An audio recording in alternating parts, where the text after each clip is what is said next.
Ce jour-là, tout a basculé. J'ai perdu bien plus qu'un œil ou ce que je pouvais imaginer. J'ai perdu un ami et même un frère, même si on y était tous préparés car c'était notre devoir de shinobi en temps de guerre. Je ne voulais pas y croire. Mais ce jour-là a marqué un avant et surtout un après dans mon existence. Le jour où je suis devenu Kakashi Hatake, le shinobi au Sharingan, le ninja copieur de Konoha. Il est enfin temps pour moi de vous raconter mon histoire.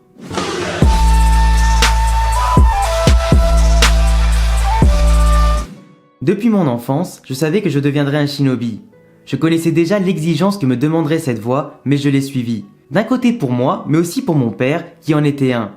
Je suis le fils du célèbre Cro-Blanc de Konoha, Sakumo Hatake. Celui que l'on reconnaissait d'ailleurs comme un véritable ninja d'élite, encore plus puissant que les 3 ninjas légendaires de Konoha. C'était mon père, mais surtout mon idole. Ma mère est décédée lorsque j'étais très jeune, et c'est mon père qui m'a élevé, du moins pendant un court instant. J'adorais passer du temps avec mon père pour en apprendre bien évidemment davantage sur lui et surtout sur l'ensemble du monde des shinobi. Je voulais qu'il partage avec moi son expérience et qu'il m'apprenne à devenir aussi fort que lui, et j'avais une estime envers mon père que personne, et je dis bien que personne, ne pouvait égaler. Mais à mes 7 ans, tout s'est brutalement arrêté. Mon père reçut une mission secrète qui n'a pas mené à son terme. Le code d'honneur du ninja stipule que l'on doit accomplir sa mission coûte que coûte, quitte à en mourir. Mon père dirigeait une unité d'élite et a préféré sauver la vie de ses amis que de réussir la mission. Et pourtant il s'agissait d'une mission capitale qui, si elle échouait, pouvait mettre en danger le village via les informations laissées à l'ennemi. À son retour, autant les dirigeants que les autres shinobi, voire carrément les habitants du village, se sont moqués de lui et ont désapprouvé sa décision. Et le pire, c'est que même ceux qui l'avaient sauvé se sont retournés contre mon père. Sous la pression publique et au bout de ses forces physiquement et mentalement, l'homme que j'admirais tant mit fin à ses jours. Je n'avais plus de mère, ni de père, et ma vision du monde shinobi dans son ensemble venait d'être bouleversée une première fois. L'homme que j'avais comme père et comme exemple avait enfreint les règles et aussi fort soit-il, il avait succombé au déshonneur et à ce monde sans pitié.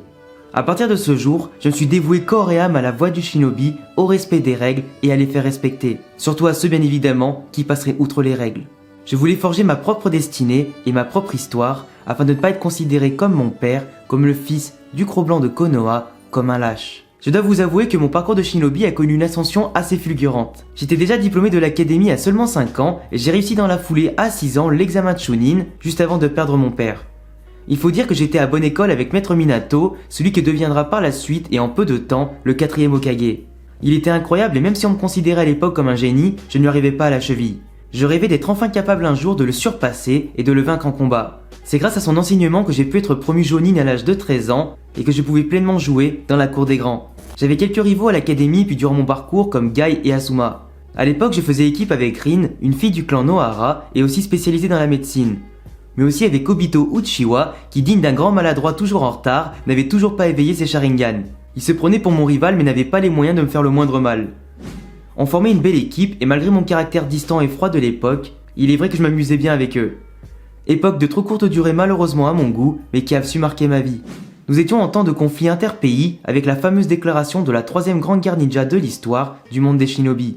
Je venais tout juste de fêter ma promotion en tant que Jonin et récupérer les cadeaux de mon maître et de Rin et nous devions partir avec Obito et Rin en mission de sabotage.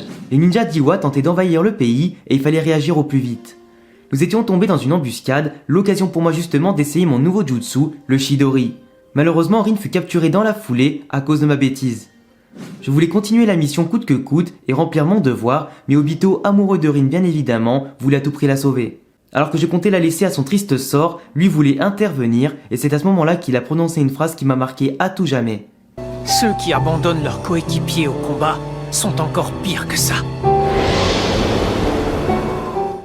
Après réflexion et après avoir laissé Obito partir devant moi, j'ai finalement laissé mes principes de côté pour aller l'aider en utilisant la lame de mon père pour le sauver d'une autre embuscade. Je n'ai jamais regretté mon choix, même si j'ai laissé un œil au passage. J'avais sauvé un ami qui comptait vraiment pour moi et par la suite Obito éveilla enfin les siens au Sharingan pour me rendre l'appareil. À nous deux nous avons pu unir nos forces pour sauver Rin de ses ravisseurs. Et malheureusement, un ninja d'Iwa resté en vie fit tomber des roches sur nous via sa technique d'automne et Obito finit écrasé sous les rochers que je ne pouvais pas voir tomber depuis mon angle mort en me sauvant au passage. Je ne pouvais absolument rien faire pour l'aider car son corps était déjà à moitié détruit par les rochers et avant de mourir, il a décidé de m'offrir son dernier Sharingan en guise de cadeau pour ma promotion de Jonin. Rin me l'a implanté dans la foulée et j'ai pu vaincre le ninja d'Iwa malgré ma tristesse et ma rancœur avant de devoir affronter tous leurs renforts et que Minato, mon sensei, ne nous vienne en aide. La guerre était terminée, mais j'avais perdu un ami mon meilleur ami. Même si j'étais devenu Kakashi le ninja copieur, je me sentais coupable de la mort d'Obito et je retournais en permanence sur sa tombe pour me recueillir. Les principes d'Obito qu'il avait de son vivant sont devenus les miens, comme le travail d'équipe, ses retards systématiques et sa façon de penser. Les vrais héros n'abandonnent pas leurs amis et il avait raison. Je lui ai promis de protéger Rin, mais je n'ai pas pu tenir ce rôle.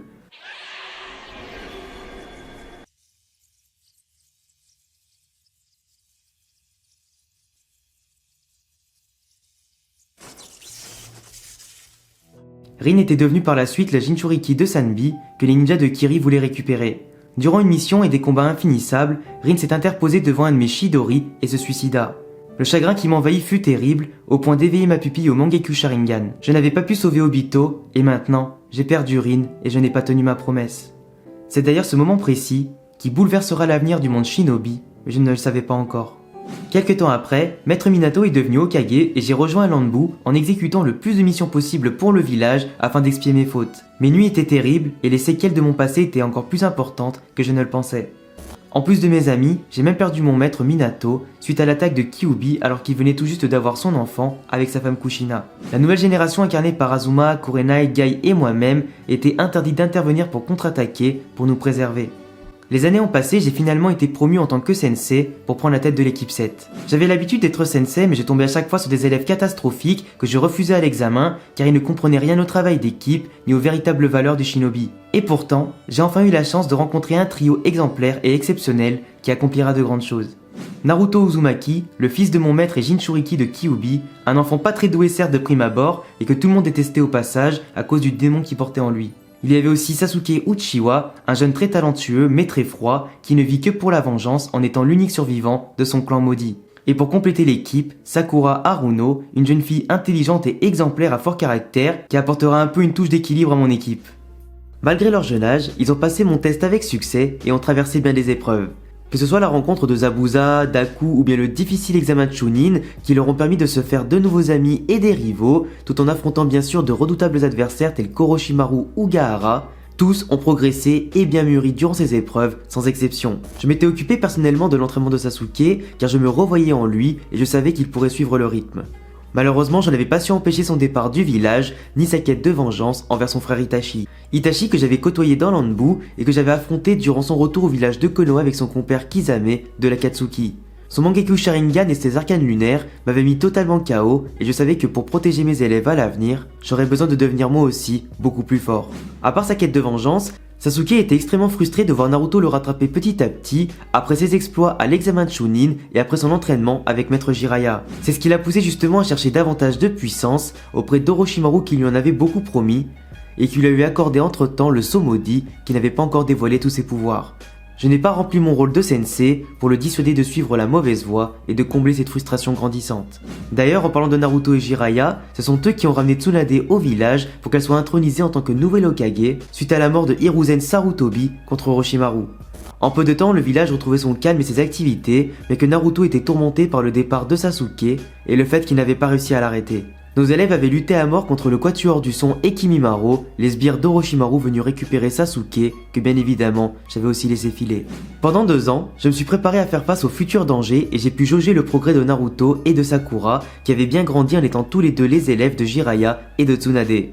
De mon côté, j'ai pu développer le Mangekyou Sharingan, le Kamui, afin d'aider au mieux mon unité, comme contre Sasori et Deidara durant la mission de sauvetage de Gaara. Le Kazekage qui était retrouvé mort et qui finira par ressusciter par l'intermédiaire de Grand-mère Chiyo.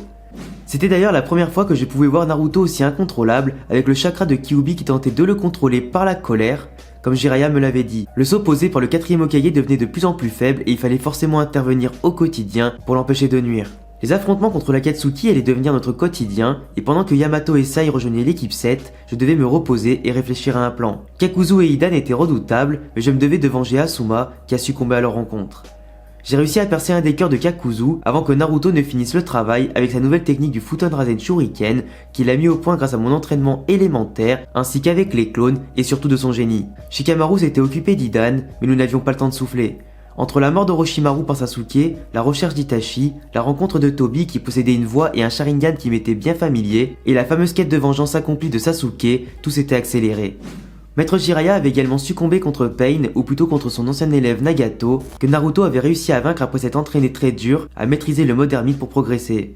Pain avait rasé Konoha et provoqua également ma mort. Mort temporaire qui m'a permis de revoir mon père et lui dire à quel point j'étais fier de lui et que je ne le détestais pas, malgré bien évidemment le choix qu'il avait fait à l'époque, car aujourd'hui, je comprends le sens et la richesse de ce choix.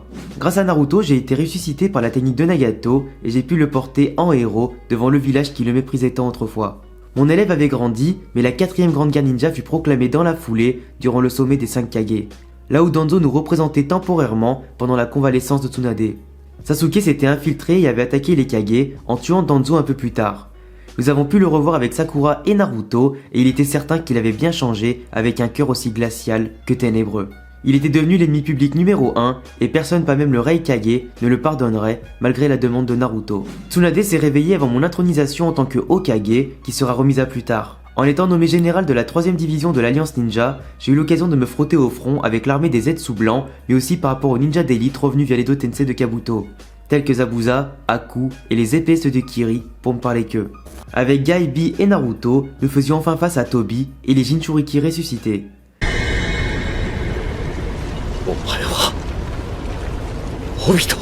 Jusqu'à ce que je finisse par apprendre durant le combat qu'il s'agissait en réalité non pas de Tobi, mais bien d'Obito. Je ne pouvais pas y croire, mais c'était bien lui.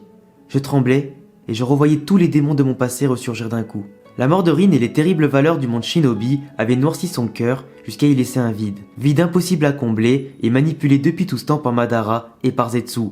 Toutes les épreuves que j'avais traversées, le remords et la souffrance que j'ai endurées, me conduisaient jusqu'ici à ce combat final contre mon passé et mon meilleur ami. J'affrontais celui que je pensais mort et qui aujourd'hui dirige toute cette haine contre le monde. Notre combat ne fut pas simple dans la dimension du Kamui, puis à notre retour sur Terre. Maître Minato, revenu via l'Edo Tensei, m'avait aidé à raisonner Obito, qui s'avouait vaincu. Durant la guerre, les combats furent difficiles, que ce soit contre Obito, Madara, Jubi et Kaguya. Nous avions dû nous surpasser en permanence pour ne pas voir nos pertes s'alourdir et partir en vain comme Neji et l'ensemble de l'Alliance. Naruto et Sasuke ont sauvé le monde grâce au pouvoir du Rikudo, sans oublier Sakura qui cette fois-ci ne marchait pas derrière eux, mais bien à leur côté. Je leur ai apporté tout le soutien possible grâce au Sharingan qu'Obito m'a légué et à quelques nouveaux pouvoirs comme Susanoo, que je ne possède plus désormais. Kakashi au Sharingan s'était éteint en même temps que cette guerre et la flamme du destin. Obito a enfin pu rejoindre Rin, et pour ma part, j'avais encore beaucoup de choses à accomplir ici. Naruto et Sasuke se sont ensuite affrontés, mais tout rentra dans l'ordre après ça, et la vie à Konoha reprit son cours, marquée par le chagrin des êtres chers disparus, mais aussi par le bonheur de voir ce monde rayonner à nouveau. J'ai eu la chance, après différentes missions et affaires, d'être nommé Hokage avant que le véritable sauveur de ce monde ne me succède en tant que 7ème. J'avais accompli mon rôle en tant que sensei, en tant qu'Hokage, mais surtout en tant que shinobi et en tant qu'homme. J'étais comme soulagé d'un poids et délivré de mon passé pour y vivre en parfaite harmonie avec moi-même. Que ce soit par rapport à mon père, Obito et Rin, je n'avais plus aucun regret, et je sais que l'avenir et Konoha sont entre de bonnes mains. Je m'appelle Kakashi Hatake, le ninja copieur au Sharingan, dont les pupilles sont tournées vers l'avenir.